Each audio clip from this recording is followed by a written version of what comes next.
Hai, balik lagi di series review tempat kamu bisa nonton tanpa harus buang-buang waktu. Kali ini kita akan membahas series Gannibal season kedua episode 8 yang juga episode terakhir. Sebagai pengingat, di episode sebelumnya para warga desa sudah muak dengan keluarga Goto dan benar-benar ingin balas dendam. Sementara Daigo sudah berhasil menemukan Mashiro dan berhasil menyelamatkannya. Anggota keluarga Goto lain melihat Keisuke menembak Shirogane yang sudah mereka anggap dewa.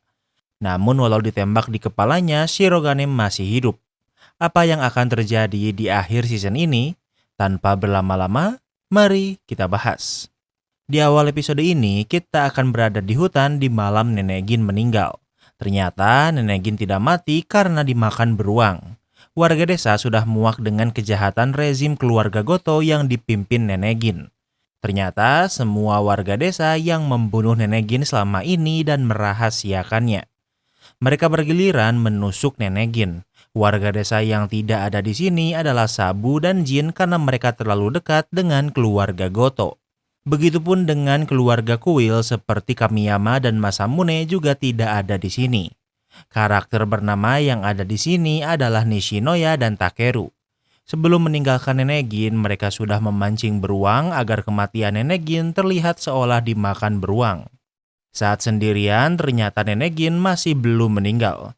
Ia bisa melihat Shirogane yang memperhatikannya dari atas pohon. Sepertinya Shirogane baru berada di sini sehingga tidak menyerang warga desa. Terlihat Shirogane sedih melihat Nenek Gin yang menderita. Namun mungkin karena tidak tahu cara menunjukkan rasa sedihnya, ia menggigit Nenek Gin. Itulah kenapa Daigo bisa menemukan bekas gigitan di kulit Nenek Gin. Kembali ke masa sekarang, Shirogane yang terluka parah sedang melihat Keisuke. Daigo dan anggota keluarga Goto lain bingung apa yang harus mereka lakukan. Belakang kepala Shirogane bolong, bahkan ia bisa mencabut kulit kepalanya sendiri. Kemudian ia memakannya.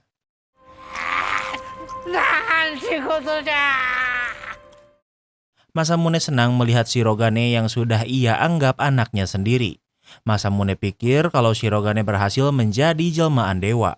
Namun tak lama kemudian Shirogane meninggal tepat di depan Keisuke. Anggota keluarga Goto lain berlutut seolah menyembah Shirogane yang kini sudah menjadi dewa.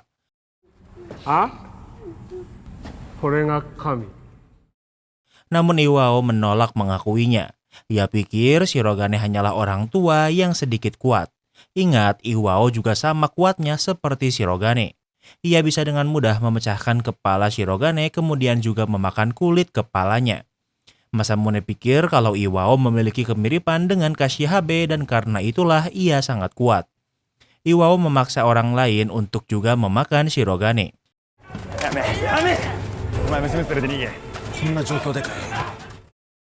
Sementara Keisuke menghentikan Daigo yang ingin menembak Iwao. Keisuke meminta Daigo pergi, lagi pula ia sudah menyelamatkan Mashiro. Sementara Iwao mengamuk sehingga Keisuke terpaksa harus menembaknya. Iwao bisa merasakannya, namun yang lebih ia rasakan adalah ia merasa Keisuke mengkhianatinya.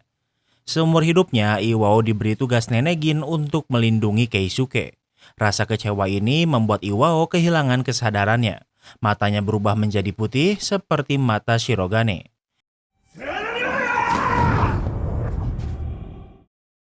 Iwao kehilangan kendali dan menjadi sangat kuat. Walau dipenuhi luka, ia menyerang Keisuke bahkan bisa mematahkan senapan dengan mudah. Orang-orang mencoba menghentikan Iwao namun ia terlalu kuat. Sementara di kediaman keluarga Goto, Ryuji Shibogel melihat warga desa mengemuk dan menyerang rumah keluarga Goto. Mereka membunuh keluarga Goto yang bisa mereka temukan. Tentunya Takeru si manusia odong-odong juga ada di sini. Sementara itu, Daigo menemukan mobil yang dipakai keluarga Goto. Ia mencurinya untuk melarikan diri dari tempat ini. Di perjalanan, Daigo menelpon ponsel Yuki namun yang mengangkatnya adalah polisi. Saat ini, Yuki sedang tak sadarkan diri dan masih dirawat di rumah sakit. Kondisinya sudah stabil namun ia menyarankan Daigo dan Mashiro untuk segera ke rumah sakit.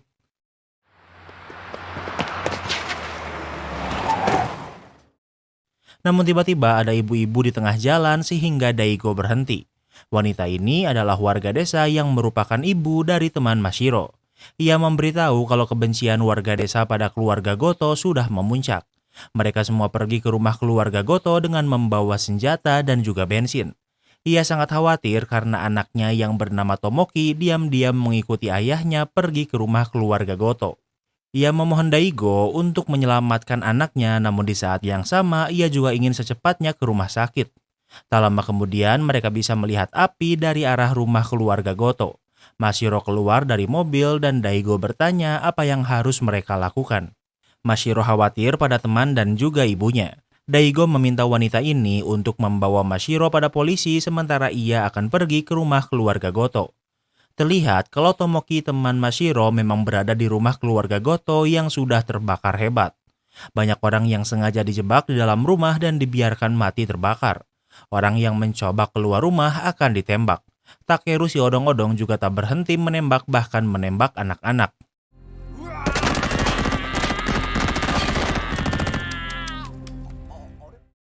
Ryuji mencoba menembaki Takeru. Padahal jaraknya dekat tapi tak ada satupun tembakannya yang mengenai Takeru. Sementara Takeru dengan mudah menembak Ryuji. Ryuji masih hidup dan ternyata mereka saling mengenal. Takeru berkata kalau sekarang anaknya seharusnya kelas 1 SMP. Ryuji meminta maaf karena ia melakukan semua ini bukan karena ia ingin melakukannya. Namun Takeru tidak peduli kemudian menembak Ryuji. Takeru melihat Tomoki yang berdebat dengan ayahnya. Ternyata ada anak keluarga Goto yang merupakan temannya dan tidak ingin ayahnya membunuhnya. Di saat yang sama, Daigo juga sudah sampai. Ia melihat banyak rumah yang terbengkalai. Sementara di dalam rumah, Sumire masih di dalam namun untungnya anggota keluarga Goto lain melindunginya. Namun saat keluar rumah, Nishinoya sudah menunggu dan menembaki mereka. Sementara Takeru yang sudah dipenuhi kebencian akan membunuh teman Tomoki. Namun untungnya Daigo datang tepat waktu. Ia berhasil mentekel Takeru sehingga tidak menembak. Di saat yang sama, Daigo melihat Sumire yang sedang dikejar Nishinoya. Nishinoya menembaki Sumire namun tembakannya tidak kena. Daigo menembak pistol Nishinoya sehingga Sumire terbebas. Kemudian ia menyerang Takeru dan warga desa lain yang mencoba melawan. Tentu warga desa di sini hanya ingin balas dendam namun hal ini tak membuat mereka berbeda dari keluarga Goto yang kejam. Namun tentunya sebagai polisi, Daigo tidak membunuh siapapun. Kembali ke tempat Keisuke, Iwao masih mengamuk dan tidak ada yang bisa menghentikannya. Keisuke mencoba menyadarkan Iwao walau Iwao sepertinya masih kehilangan kendali. Namun Keisuke juga lumayan badak. Walau diserang Iwao berkali-kali namun ia tidak tumbang. Namun sepertinya Iwao mulai bisa mendapatkan kesadarannya dan menyadari ia sudah menyerang Keisuke. Seseorang ingin menembak Iwao namun Keisuke menghentikannya. Iwao kembali memukuli Keisuke namun Keisuke tidak melawan. Iwao berhasil memojokkan Keisuke dan ingin memakannya. Namun akhirnya setelah bertahan lama mata Iwao kembali berwarna hitam kemudian ia meninggal. Masamune berteriak senang karena akhirnya Kashihabe mati. Keisuke meminta Masamune diam karena ia baru menyelesaikan masalah yang generasinya buat. Namun Masamune sudah terlalu tua dan berbicara sendiri karena sudah pikun. Keisuke mendekati Kamiyama dan meminta Kamiyama tegar karena desa akan membutuhkannya. Tak lama kemudian polisi menyerbu. Keisuke meminta orang-orang untuk tidak melawan dan menyerah. Dengan begitu penyerangan keluarga Goto pun berhasil terselesaikan. Keisuke dibawa ke tempat polisi. Ia bisa melihat Yosuke dan ibu mereka ada di sana. Namun Keisuke tidak bisa memanggil mereka dan di saat yang sama Sumire mencarinya. Di tempat lain, Daigo ke rumah sakit. Mashiro sudah di sana lebih dulu dan sekarang keadaan Yuki membaik bahkan sudah sadar. Tentu melihat Yuki selamat membuatnya lega. Kini akhirnya Daigo bisa tidur dengan tenang. Waktu berlalu tentu berita tentang keluarga Goto ini menjadi topik hangat di Jepang. Di mana di zaman modern dan di tempat semaju Jepang masih ada tradisi seperti ini. Desa Kuge sudah menjadi seperti destinasi horor bagi pecinta horor. Suatu hari Daigo menemui Keisuke yang dipenjara. Kebanyakan keluarga Goto saat ini sudah ditahan. Daigo kesini untuk memberitahu kalau keadaan Sumire baik-baik saja dan sebentar lagi akan melahirkan. Selain itu, karena pengkhianatan Yosuke pada keluarga Goto membuatnya tidak ikut di penjara.